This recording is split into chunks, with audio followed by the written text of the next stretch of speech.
Amen po ba mga kapatid? Amen. So, gaya po ng message ng song, ano man ang iyong dinadanas sa buhay, whatever circumstances you're experiencing in your life, just pray. Come to Jesus in prayer. At ibigay mo sa Kanya, cast all your cares, your burdens upon Him because He cares for you. So ngayon, ay hayaan niyo pong buksan natin ang ating message. Allow me to begin my message by asking this question. Sa Tagalog, ang question ay, kaya mo bang sumunod sa isang utos na labag sa iyong puso? In English, can you obey someone even if it's against to your will? Probably, but hindi ka willing. Diba? Hindi mo gusto. Masama ang loob mo. Naalala ko, when I was a kid, my mother told me to buy yung ice yung panggawa ng yelo, ice plastic. At ang nabili ko that time ay iba. I bought a wrong plastic for ice. And then my mother, talagang pinagalitan ako. Pinagsabihan ako ng aking mother nung time na yon at bumalik ako sa palengke pero ang sama-sama ng loob ko. Di ba? Probably you can obey someone to follow their commands, but if you are not willing, maybe you can do it, but hindi ka masaya. You are not happy for obeying that command. So that is why this morning, I want to share to you a story of a king, and this king is King Amaziah. Did I pronounce it right? Amaziah. A-M-A-Z-I-A-H. Makikita po natin yung story niya sa 2 Chronicles chapter 25. So if you have your Bible with you, you can follow me in reading this chapter, 2 Chronicles chapter 25. King Amaziah, serving God, though not completely. And if there is one overarching big idea that I want you to grasp on this message, ay ito po yon. If you do not faithfully serve the Lord, your faith will definitely dissolve. Kung hindi ka tapat na naglilingkod sa Panginoon, mawawala rin ang iyong pananampalataya. Parang lang yan, kumbaga sa cake, toppings lang yan, sa taas lang yan, pero wala naman talagang laman. So, umpisahan natin. Amaziah, the meaning of the name Amaziah ay Jehovah is mighty. Ang Panginoon natin ay malakas. At ang kanyang mga magulang, his parents is King Joash and Queen Jehoadan. King Joash of Judah, if you read the story of this king, you can find out that this king started as a good king because he was guided by Jehoiada, the priest. And he restored the temple and leading the reformation in Judah. Yun yung ginawa ni King Joash. Talagang maganda yung pagpapalaki sa kanya, mabuti siyang hari, but later on sa kanyang buhay, when priest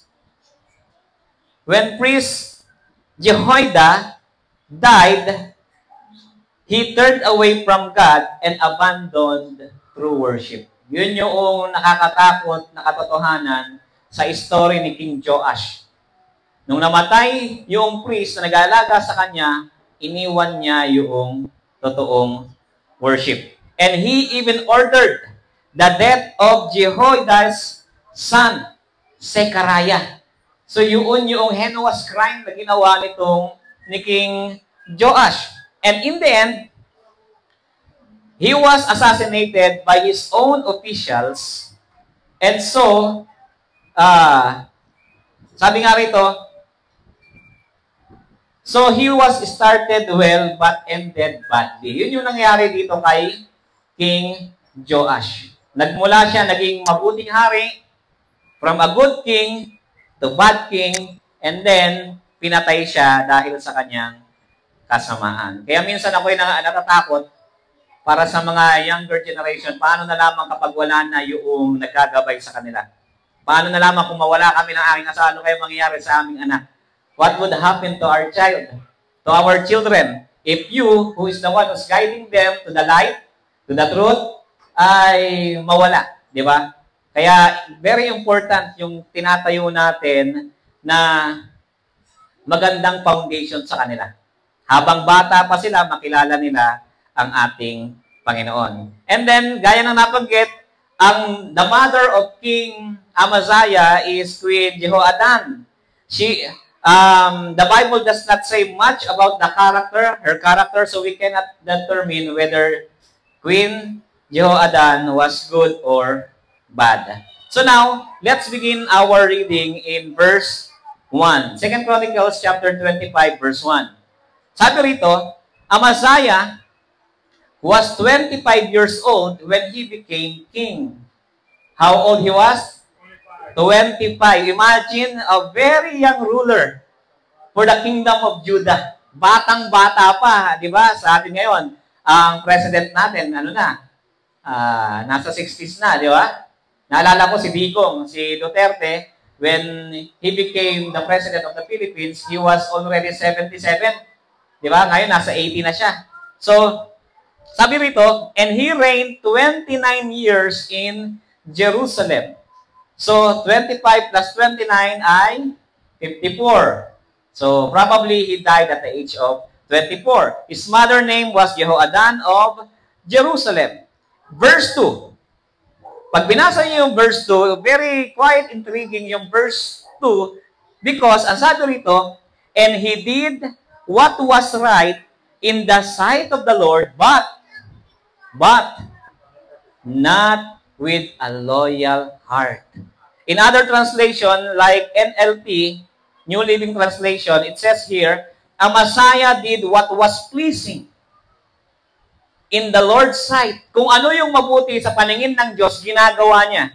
But not wholeheartedly. Ayun nakakalungkot. Pwede pala, it is possible pala for someone to do what was pleasing in the Lord's sight, but not with a loyal heart. Pwede pala yun, parang panlabas lang, outer characteristic na pinoportray mo. If the other person are around, you do something good. But in reality, what happened to your heart is not actually in line doon sa will ng ating Diyos. And then, if we read the story, King Amaziah executed the murderers of his father, but he spared their sons. Ito naman yung medyo kaiba sa kanya, sapagkat traditionally, in the Bible, if someone offended the king would kill not only that person, but all the family of that person. But Amaziah did differently. Iba yung kanyang ginawa. Imbis na patayin niya lahat, tinira niya yung iba.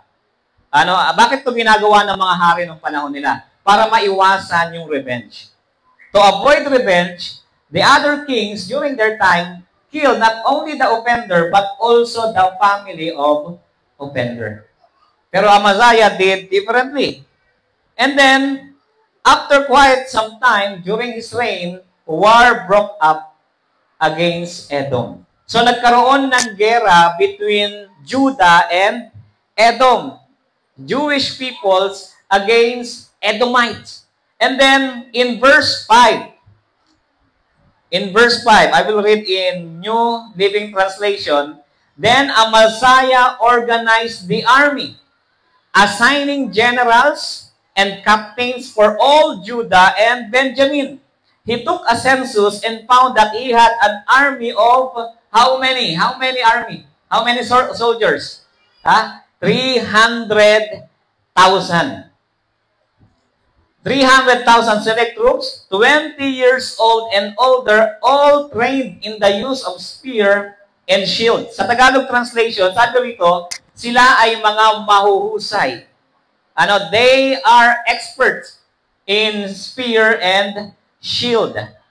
Sa panahon natin ngayon, di ba, kapag may Olympic, merong laro, anong tawag doon? What do you call that? Yung inahagis yung javelin throw. Di ba? May ganyan, di ba? Sila, mas expert pa sila doon. They were expert according to the Bible. At ang sabi rito, in verse 6, he also paid about 7,500 pounds of silver to hire 100,000 experienced fighting men from Israel. That time kasi, ang Israel ay divided into two kingdoms. Northern kingdoms and the southern kingdoms. The southern kingdom is Judah and northern is Israel. At sometimes, yung north at south, nag-aaway po yan. They fight each other for quite some times. But at this time, ay nagbayad siya. Ang Judah ay willing magbayad ng 7,500 pounds of silver sa Israel. At alam nyo, if we convert the 7,500 pounds of silver to our peso today, ano po siya? 175 million pesos if we convert that amount to our peso today. Ganun siya kalaki. So, ibig sabihin, hindi cheap yung binayad nila sa Israel. But that time, according to the scripture, Israel sinned against the Lord. So that's why ang ating Panginoon sent a messenger to the king and gave him advice to not involve Israel in the fight, in that war. Sabi nga sa may verse 7, but a man of God came to him and said, Your Majesty, do not hire troops from Israel, for the Lord is not with Israel because of the sin, because of idolatry that they committed against God. That's why sinabi sa hari ng Judah, mahal na hari, huwag po kayong humingi ng tulong sa kanila. And then, sabi pa rito, He will not help those people of Ephraim. And in verse 7, if you let them go with your troops into battle, what would happen to them? Anong sabi ng scripture? Anong mangyayari sa kanila kapag hinayaan nila, kakasama nila ang Israel? Sabi rito, you will be defeated by the enemy. If you fight with the Israel to the Edomites, you will be defeated. So, wag mo na silang i-recruit. Wag mo na silang isali. Importante pala yun, no? Sa battle natin sa buhay, ay dapat hindi kasama yung mga kumakalaban sa Diyos. Sabi diyan, you will be defeated by the enemy no matter how well you fight. Kahit gaano ka kagaling. God will overthrow you for He has the power. Remember, maganda tong text na to. Ang Diyos lamang ang may kakayahan na magpanalo at magpatalo sa inyo. God is the one, He has the power to help you or to trip you up. God is the only person in this universe who can give you victory in every battle of your life. Kaya dapat ang kasama mo sa laban ang Diyos. Sa laban mo, hindi dapat ikaw lang, hindi mo sinasolo, hindi mo tinatawag ang iba, kundi ang Panginoon lamang. Mapapansin natin, as a human being, if we experience struggle or problem, ang ilan, some, ay pumupunta sa mga vices. Or nagko-consult sila sa mga friends who are not Christians or Christ-centered. Ang ginagawa, anong binibigay sa kanila? Mga advices na unchristianized advice. Kaya nauuwi ito sa mga hindi magandang bagay. So the first thing we need to do is to ask God for help no matter the situation, no matter the problems or struggles that you are facing too. So ganun talaga, hindi dapat pala sa ibang mga bagay, sa ibang mga tao tayo lalapit, kundi sa Diyos. And then in verse 9, Amaziah asked the man of God, but what about all the silver I paid to hire the army of Israel? Siyempre, nanghinayang siya. Di ba? Ang laki no? Gano'ng kalaki yun? 175 million pesos? So, paano yung pera ko? How about the amount that I paid to them? Paano naman yun? Di ba? Na-experience nyo ba yan na manghinayang? Have you experienced that situation? That you paid something, a very big amount of money, and then nothing happened. Nawala lang. Di ba? Yung kaibigan ko, I have a friend, last 2 weeks ago, the GCash sent him a message that he can claim tawag dito, makaka-claim siya ng 1,600 pesos. That he can claim 1,600 pesos. Then he clicked the link. Then, after a few seconds, the money on his GCash account had gone. Talaga nawala. It disappeared. Like a bubble. Nagawala na parang wala. And then, after 2 days, yung kanyang GCash, the person who hacked his GCash ay nag-credit ng 100,000 pesos. So in other words, my friend pastor have a credit of 100,000 ngayon. Meron na siyang utang 100,000. Di ba? Imagine, hindi siya yung gumamit. He is not the one who used that money and then he need to pay that amount because it was credited from his GCash account. Yung tinatawag na G-credit. Ano? So, ganun din. Parang ganun yung experience nitong Judah. How about the amount that I paid to Israel? It will come to nothing. Di ba? Mawawalan ito ng saysay. Then the man of God replied, "The Lord is able to give you much more than this." Amen? Di ba? Huwag kang manghinayang. Huwag kang huwag mong panghinayangan yung bagay na yon dahil ang Panginoon, ibabalik niya. He can return what was your loss. Anything that you lost, God can return it. He can even multiply it. Amen? Kaya niyang doblehin pa yan. Sabi pa nga, so, in verse 10, Amaziah discharged the hired troops and sent them back to Ephraim. This made them very angry with Judah and they returned home in a great rage. So, siyempre, kahit sino naman siguro, ready ka nang makipaglaban. You are ready to fight in a battle. And then, pinauwi ka lang. Then they sent you home. Di ba? At sabi ko, sige, umuwi na kayo. Ang galit na galit ngayon sila. Alam niyo, sabi ko nga, kung ako ay kasama sa mga sundalo, matutuwa pa ako. Kasi bayad ka na, wala pa kayong, hindi ka pa pagod. Di ba? Pero sila nagalit. In verse 11, Amaziah summoned his courage and led his army to the valley of Salt, where they killed. How many Edomites they killed? 10,000 Edomites. And they captured another 10,000 and took them to the top of a cliff and threw them off, dashing them to pieces on the rocks below. So, ang nangyari, nakapatay sila, 10,000 soldiers ang napatay nila. And then, yung 10,000 na nahuli nila, dinala nila sa bundok, hinulog pa nila sa bangin. Kaya namatay din, nagkamali-mali din yung mga boto nito.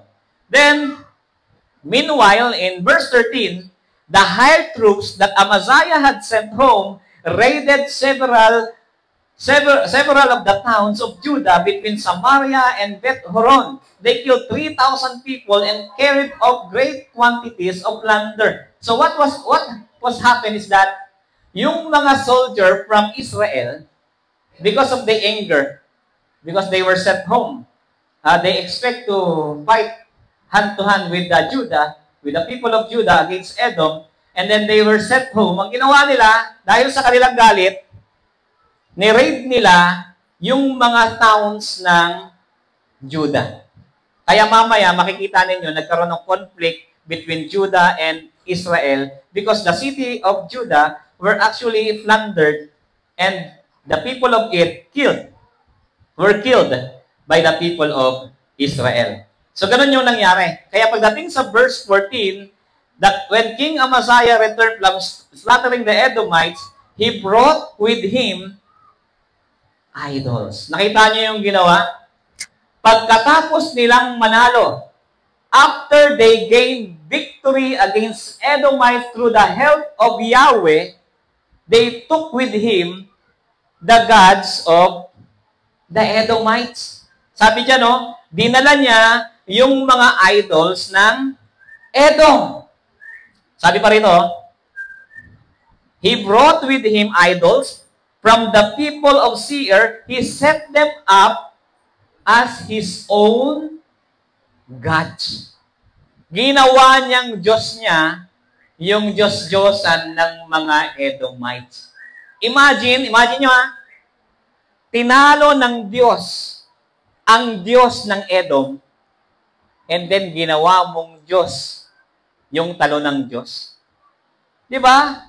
Anong nangyari? What happened to the mind of King Amaziah after God defeated the gods of the Edoms, and then what he did is that he took the gods of Edoms to make it as his own gods. Nakakalungkot. Di ba? This is one of the saddest part in this story. Andiyan na nga ang Panginoon, tinulungan ka na nga ng Panginoon, and then tinakwil mo pa ang Diyos. Sometimes, the people who help you, the people that you help, is also the same people who will reject you, who will do things that will hurt you. Di ba? Ganoon na nangyari minsan. Mga bagay na tinulungan mo na, ginawa mo na ng mabuti, at hindi ka sinuklian, ang binalik sa'yo ay masama pa. Sabi pa rito, he bowed down in front of them and offered sacrifices to them. Di ba? Nakakalungkot. Yun pa yung kanyang ginawa. And in verse 15, this made the Lord very angry. Very reasonable naman talaga. Bakit nagalit si Lord? Kasi gumawa sila ng katampalasanan sa harap ng Panginoon. And he sent a prophet to ask, why do you turn to gods who could not even save their own people from you? Very logical yung question ng prophet. Bakit ka pumunta, naglingkod sa mga Diyos na hindi naman kayang iligtas yung kanyang bayan? And then, the king interrupted. Sabi ng hari, since when have I made you the king's counselor? Kailan kita ginawang tagapayo ko? Tumahimik ka dyan kasi papapatay kita. Ganun sabi. Sabi rito, be quiet now before I have you killed. Bago kita patayin, mapapatay kita pag hindi ka tumigil. So the prophet stopped with this warning, I know that God has determined to destroy you because you have done this and have refused to accept my counsel. Tumahimik yung propeta, quiet na lang ako. Di ba? Pero ang sabi niya, tatapusin ka ng Diyos dahil ginawa mo yung mga bagay na ito at hindi ka nakinig sa aking payo. Ngayon, ang nangyari po dyan, to cut the long story short, Amaziah challenged Jehoash, king of Israel. Siguro dahil ni-raid ng Israel ang ilang mga towns ng Judah, ay he challenged the king of Israel. At according to verse 9, sabi sa verse 19, in verse 19, you are saying, I have defeated Edom, and you very proud of it. But my advice is to stay at home. Why stir up trouble that you will only bring disaster on you and the people of Judah? The one who's speaking here is the king of Israel. Ang sabi ng hari ng Israel, alam ko, tinalo mo ang Edom. Alam ko rin na masyado ka ng mayabang, lumaki na ang ulo mo kasi marami ka nang nagawa. Pero ang advice ko sa'yo, manatili ka na lang sa iyong bahay. But, in verse 20, Amaziah refused to listen, for God was determined to destroy him for turning to the goods of Edom. So, dahil gustong-gusto niya rin, hinayaan siya ng Diyos na mapunta doon sa kalagayan na yon para siya ay mawasak ng hari ng Israel. Then, in verse 21 and 22, so King Jehoash of Israel mobilized his army against King of Amaziah of Judah. The two armies drew up their battle lines at Beth-Shemesh in Judah. Judah was routed by the army of Israel and its army scattered and fled for home. Ang nangyari, hindi sila nagwagi sa Israel, tinalo sila ng Israel at sila ay nagkalat, ang iba ay tumakas pauwi ng kanilang mga bahay. In verse 23, King Jehoash of Israel captured Judah's king, Amaziah, son of Joash, and grandson Ahaziah, at Beth-Shemesh. Then he brought him to Jerusalem, where he demolished 600 feet of Jerusalem's wall from the Ephraim gate to the corner gate. So anong ibig sabihin nito? Sa madaling salita, King Amaziah was captured by King Jehoash of Israel. And to show that King Jehoash is more superior in battle, giniba nila yung mga walls. Kasi yung mga walls is actually representing ng kanilang safety, ng kanilang defense. At once na ito ay masira, ibig sabihin, they are now vulnerable to any attacks from the enemy. Kaya ipinakita sa kanya ni King Jehoash na hindi ka magtatagumpay. And then in verse 24, it says here, he carried of all the gold, silver, and all the articles from the temple of God that had been in the care of Obed-Edom, and he also seized the treasures of royal palace, along with hostages, and then returned to Samaria. Yan yung nangyayari kay King Amaziah dahil sa katigasan ng kanyang ulo, because of his stubbornness, because of his idolatry, because of the sin that he committed against the Lord, yun yung consequences ng kanyang ginawa. And in verse 25 to 27, after Amaziah turned away from the Lord, there was a conspiracy against his life and Jerusalem, and he fled to Lachish. But his enemies sent assassins after him, and they killed him there.